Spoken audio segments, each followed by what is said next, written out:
The end of the year is upon us, and as custom in the One Piece fandom, we must have our top 30 strongest in the verse. Now for this video, I'm going to break down the top 30 in chunks of 5, and I'm going to go over each chunk and kind of just explain some reasoning for it.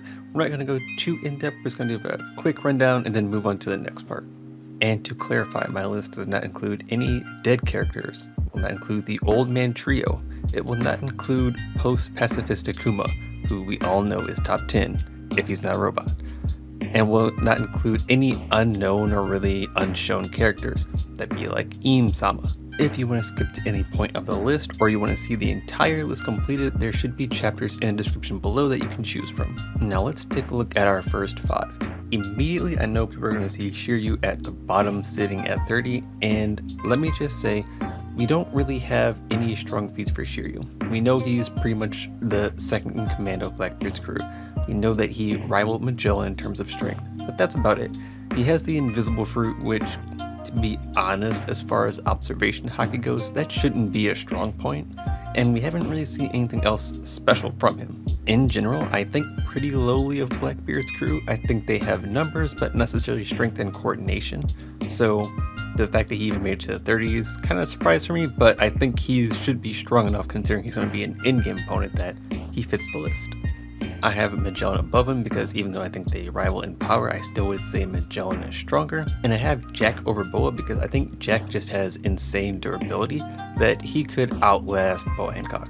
Now, if Momonga was able to distract himself from the lust, I think Jack would be able to do that very easily and be able to output a lot of damage in a short amount of time. While I do think Lucci got stronger over the time skip, I would argue that we don't really have any feats for him, and the most we've heard is that he was comparable to Who's Who, or Who's Who was comparable to him. And if I gauge off that, I think he fits well in the bottom echelon until we see more feats. And now on to the next 5. I think this may be controversial as well because we have Sanji and we have Kid relatively low on the list. Now, Sanji I think definitely got some upgrades this arc, but they were mostly durability upgrades. His strength did considerably grow considering he can do a hotter Diablo Jambe, but as far as like technique, as far as overall strength, I don't think it was a huge increase. And this is also considering he doesn't have his exoskeleton. Now, I still see him beating out Kid because honestly Kid hasn't done anything all that impressive. I don't think Kid's doing a whole lot of damage to Sanji, even tagging him because of his speed. Then he has the exoskeleton, which gives him incredible defense, the regen. I don't think Kid is taking out Sanji. I have Queen above Kid as well, just because I think Queen is a huge tank, and as far as doing damage goes, all of Kid's is external blunt damage. Like even Sanji does some internal stuff with fire, but Kid is basically just chucking metal at people and hoping that they break down. And then you have Weevil, who is supposed to be very similar to Whitebeard in his youth as far as power goes. Now, of course, he's an idiot and he just follows whatever Bakken tells him, so there's not really a whole lot as far as strategy or like combinations. I think he's just raw strength, which is great, but we have a lot of things that can counter raw strength. And we have Jinbei falling here because I think a while ago we kind of saw the upper echelon of what Jinbei could do, and I don't think he has more growth in his character, whereas like Sanji and Zoro and the Straw Hats are all growing. So it looks like he's going to fit here and kind of stay in this area unless we see something else incredibly impressive. Now our next set brings in the wild card Yamato. Now I think Yamato has the potential to be as strong as Zoro or very close to as strong as Zoro, but I think we still need to see a few more things from Yamato. Otherwise, I mean, we've seen some great things already.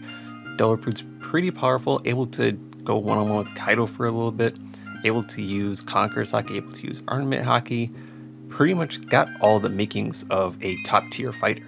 We have Law in this spot mainly because of his stamina issue.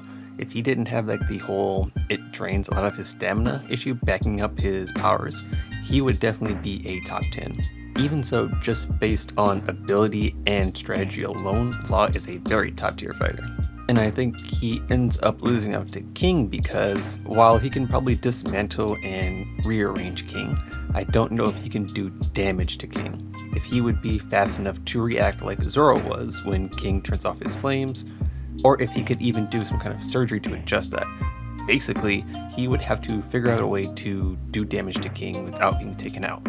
And that makes his stamina issue, I think, causes a problem. Then we have Sabo and Katakuri, two very top tier fighters. But I think Kat definitely wins this section just because Kat has the OD observation haki. And to be fair, Kat has really strong forms of all haki, whereas we know Sabo has very strong armament haki. Sabo does have the Mera no Mi, but Katakuri does have a special Paramecia, which acts a lot like a Logia in his hands. Overall, I think Kat's kit is just way better. In the next set, we start seeing the Admirals and the top tier first commanders. Now, I will admit that Ryu pretty much finds his spot on this list based on hype and the fact that he's one of my favorite characters. But I think we've gotten decent feats just early game of what Lucky Ryu can do, and we know that he has a reputable name even in the eyes of the Marines when they announce all the bounties.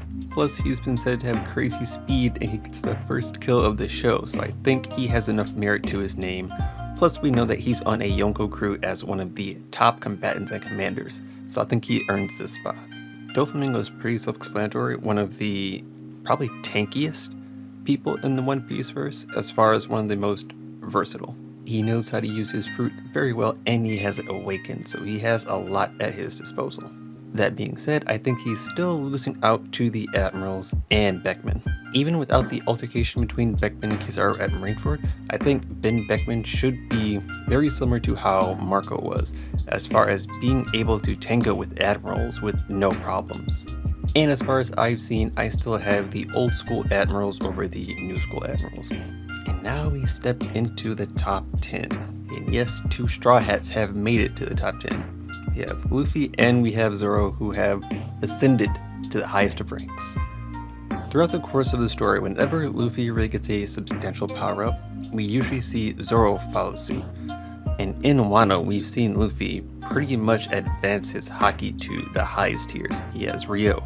He can use Conqueror's Haki coding now, and he's trained his observation to be able to see the future even if a little bit. Then we have Zoro, who now also has Conqueror's Haki, also has Conqueror's Haki coding. He also has Enma now, which basically uses all that Haki and drains it into more attack power. With all these things in their arsenal, they're able to damage someone like Kaido. And not just do, a little bit of damage, they're able to fight for a prolonged period of time. We have the entirety of Roof Beast as an example of what they can do with these increased abilities. For me, it's very clear that Luffy is now taking out anybody below him on this list. Zoro, I think, still has some way to go before he's easily clearing everybody, but I think 9 times out of 10, I would say Zoro's going to take that W. Marco finds himself here because pre-time skip, he was able to tangle with Admirals, and now he's taking on 2 Yonko commanders and he's doing damage to them at the same time. And I understand that Yonko commanders aren't necessarily as strong as Admirals, but the fact that you can fight 2 versus 1 and still be at pretty much have the high ground the entire time, you really don't see Marco down until the end of the fight, and even then he's not really down, he's just handing it over to Zoro and Sanji. He has a very good devil fruit, and he was mentioned by the Gorosei as being one of the few people who could tango with Blackbeard, who is becoming a huge threat. So he's got a lot of marks on his name. He's been around for a while, he's got the experience, he's got the power. I think he definitely earns top 10 status. Now, normally for Aokiji, I put him on roughly the same level as Akainu as far as power goes. I think they are very close. Maybe not like neck and neck, but at least it's not a huge gap in between their power. As far as those two specifically, I think there's an elemental difference that causes some problems as far as the fight. But Aokiji in general, I think one of the things that hurts his standing is the fact that his devil fruit it's more structured, it's more solid based, it's tangible. That in itself, I think, gives him a bit of a disadvantage as far as being a Logia, because when you're something that can't really be touched as far as, magma, light, fire, it makes you a lot more versatile, a lot more flexible in moving, dodging attacks.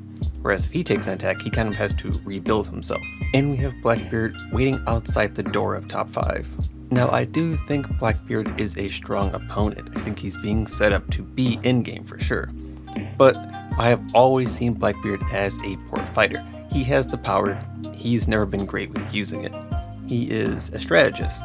He plays chess. He moves things around so that he doesn't have to fight. But when he does have to fight, it kind of turns out pretty pathetic.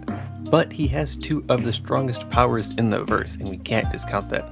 Put that together with his sharp mind and he can easily take wins, he can easily put down some of these strong people.